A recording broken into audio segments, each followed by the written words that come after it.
Mark 7. Then the Pharisees and some of the scribes gathered together to him, having come from Jerusalem. Now when they saw some of his disciples eating bread with defiled, that is, unwashed, hands, they found fault.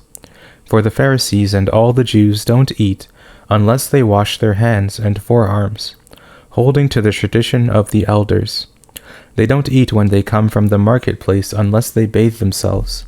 And there are many other things which they have received to hold to, washings of cups, pitchers, bronze vessels, and couches. The Pharisees and the scribes asked him, "Why don't your disciples walk according to the tradition of the elders, but eat their bread with unwashed hands?" He answered them, "Well did Isaiah prophesy of you hypocrites, as it is written, 'This people honors me with their lips, but their heart is far from me. But they worship me in vain, teaching as doctrines the commandments of men.' For you set aside the commandment of God, and hold tightly to the tradition of men, the washing of pitchers and cups, and you do many other such things." He said to them, "Full well do you reject the commandment of God, that you may keep your tradition. For Moses said, 'Honor your father and your mother,' and 'He who speaks evil of father or mother, let him be put to death.' But you say, 'If a man tells his father or his mother, whatever profit you might have received from me is korban, that is to say, given to God,' then you no longer allow him to do anything for his father or his mother, making void the word of God by your tradition which you have handed down. You do many things like this." He called all the multitude to himself, and said to them, "Hear me, all of you, and understand.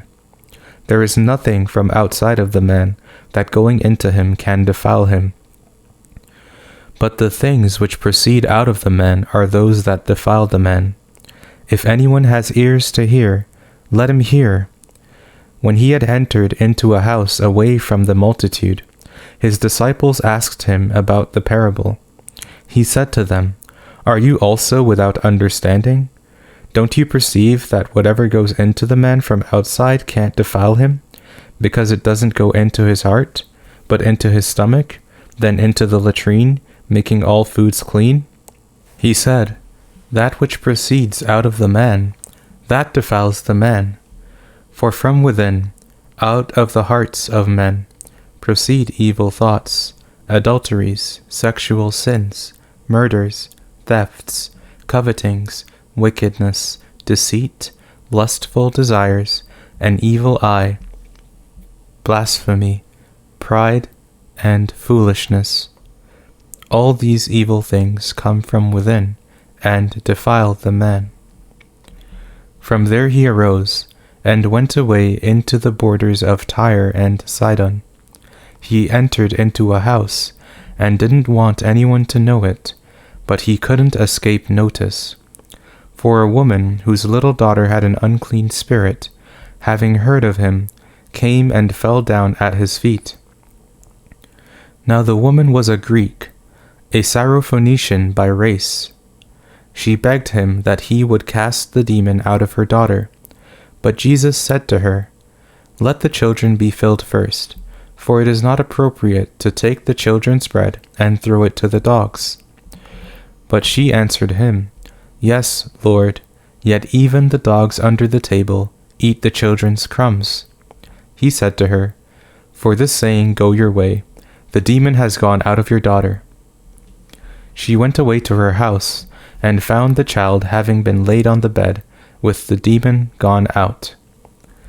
Again he departed from the borders of Tyre and Sidon, and came to the Sea of Galilee, through the middle of the region of Decapolis. They brought to him one who was deaf and had an impediment in his speech. They begged him to lay his hand on him. He took him aside from the multitude privately, and put his fingers into his ears, and he spat, and touched his tongue. Looking up to heaven, he sighed, and said to him, "Ephphatha," that is, "Be opened." Immediately his ears were opened, and the impediment of his tongue was released, and he spoke clearly.